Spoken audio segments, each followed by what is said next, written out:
Now, the other day, there were a lot of kids in this county that were waiting on that phone call at 5 o'clock in the morning that said school is canceled. And when it wasn't canceled, there became some confusion on just when exactly do you cancel school in Williamson County due to a few flakes of snow and how much does it take. So I am asking you to explain to the public, how is it that you come to the decision at 3, I'm sure you start earlier than that, 4 in the morning, of we're going to keep school open today, or you know what, today we better close her down?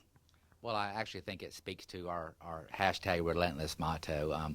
We're not going to close school unless it's a transportation concern for our school buses.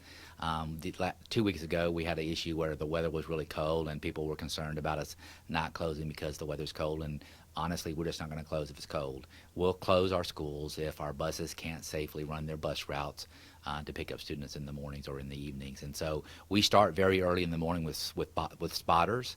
And so we have spotters out on the roads that are looking at the trouble spots that we know about in Williamson County when we do have inclement weather. And they send in pictures. And so we look at the pictures and we begin having conversations. We have conversations with the Highway Patrol. We have conversations with EMA, with the Sheriff's Department and road crews to determine if roads are closed or if they've been identified as hazardous or anything like that. And then we try to make an informed decision and notify parents in a timely way.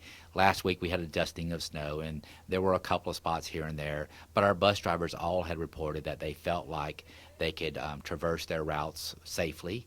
And we had no incidents to speak of. We ran 412 routes, I think, that morning, and we had one bus that called in and said, I'm not certain about going up this hill without some salt on the road. And so we had a salt truck go out, salt the road, and the bus driver got over the hill and kept going. So, I recognize that young drivers perhaps don't have the experience that we would like for them to have, but our primary mode of transportation for kids getting to school is school buses. And certainly when parents allow their children to drive in the snow or the rain or the fog, that's a family decision that they have to make. We're going to make sure that our buses can travel safely. And if our buses can travel safely, we're going to have school.